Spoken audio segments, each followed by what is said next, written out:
বোন বোন সারাদিন অন্তর কাজ করে আমাদের তিন বোনের এই দুপুরবেলা একদিন শান্তি পাই আমরা। আমাদের এই বাগানে এসে একটু সুখ দুঃখের গল্প করা হয় বোন। হ্যাঁ বোন, ঠিকই বলিস। আমাদের এই কাজের ফাঁকে বাগানে এসি আরে একটু বাতাস নাই। আর বোন সে কথা বলো না, সে খাসির জ্বালায় আমার কোনো জায়গায় যাওয়ার জো নাই। একটু এদিক ওদিক ফেললি খালি পিটাই আমাকে দেরি মারে। আর বোন তোমার সংসারে শুধু জ্বালা, আমার সংসারে একবারে আগুন ধরে যায় জ্বালার কবি। আর বোন তোমার সংসারে জ্বালা, আমাদের সংসারে জ্বালায় জ্বালায় সংসার আর চলছে না, আমার চারিদিকে জ্বালা। বিড়িং বিড়িং নারীর সংসারে অন্ধকার, অনব সংসারে অন্ধকার, অন্ধকার আমি কাটাবো, আমি আসছি। আমার দাদা হাশেম কবিরাজ, আমি হলাম তার নাতি কাশেম কবিরাজ। আমি নারী জগৎকে আলো দেব, এই সংসারে আলো দেব আমি। বিড়িং বিড়িং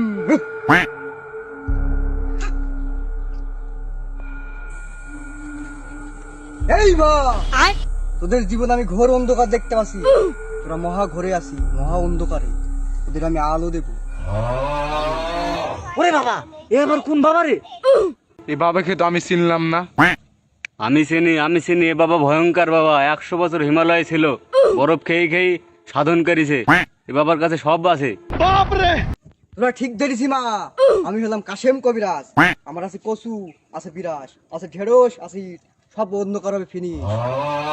বাবা আপনি আলো দেবেন, আমাদের সংসারে খুব আলো দরকার, আমাদের সংসারে খুব অশান্তি, আমাদের আলো দেন বাবা, আলো দেন। হ্যাঁ এই যে লাইট, আলো দেবো, এক ঠুকাই আলো, ফক ফক আলো। তোরা ঘুরে বস।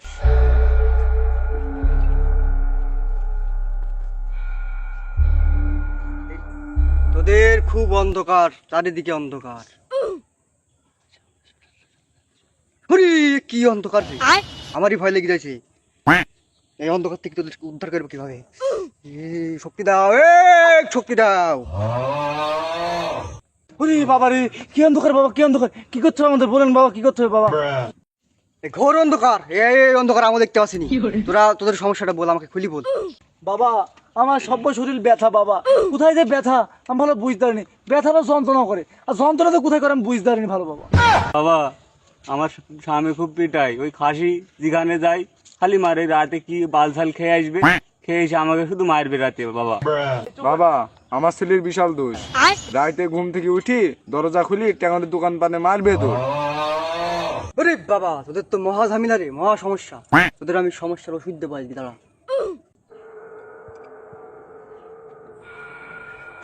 এই শিকড়, এই শিকড় আমি হিমালয়ে 40 বছর আমার পেটের ভিতরে গজিছি।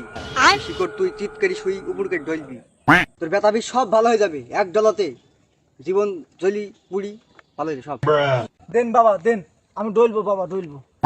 আমি টাকা পয়সা কিছু নিইনি, আমাকে তুই 2 কেজি চাল দিবি। তোদের এই অন্ধকারে খালি আমার চোখ মুখ বন্ধ হয়ে যাচ্ছে। এই ওই ওষুধ আমি নিয়ে এসছি, বরফের গুরু, এই হিমালয় থেকে নিয়ে এসছি আমি। তোদের এই সিটিতে বন্ধকারে। বাবা বরফে তো গরম কেনে, চোখ মুখ সব জ্বলি পড়ি গেল বাবা। এই গরমেই তোর অর্ধেক অন্ধকার কেটে যাবে। তোকে একটা মন্ত্র পড়ি দি, দাঁড়া। এই যে তাবিজ, এই তাবিজ ধর। বাবা এ কি তাবিজ, কিভাবে ব্যবহার করবো তো বাবা? এই তাবিজ হিমালয়ের কচু, তুই তরকারি সাথে তোর স্বামীকে বেটি খাওয়াবি। শোন, ও তো আমাকে 2 কেজি চাল দিয়েছে, তুই 3 কেজি ডাল দিবি, এন্ডি খাবো বাড়ি কি। বাবা আমাকে কোন তাবিজ দিলেন না। তোকেই তো দেবো আসল ওষুধ, দাঁড়া তোকে একটু বরফের গুঁড়ো ছিটি দি। কালটু করলেন কি বাবা, গরম দিনে দিয়ে আমাকে মারছে। আমিও জানি তোর ছেলে খালি ট্যাংরা তোকে দৌড় মারে। এই যে এই বিরাস দামি হিমালয়ে 100 বছর বিরাস করেছি। এই দিদি তোর ছেলেকে খালি বিরাস করাবি 40 বছর ধরে। সমস্যার সমাধান এই কিন্তু শেষ। দেন বাবা দেন, আমার ছেলেকে বিরাজ করে দেবো আজকে। কষি করাবি। আমি তো হিমালয়ে থাকি, বাড়ি ঘর নাই। ও দিল ডাল, ও দিল চাই, তুই আমাকে একটা গ্যাসের চুলি দিবি, এই খড়ি ফড়ি দিলে খালি ভিজে যায়। সমস্যার সমাধান নাই আমার কাছে, খালি হিমালয়ে আমার ওই বরফে আগুনে সমস্যা মেলা, তুই আমাকে চুলি দিবি। আমি পারি না আর পারি না, আমি কেন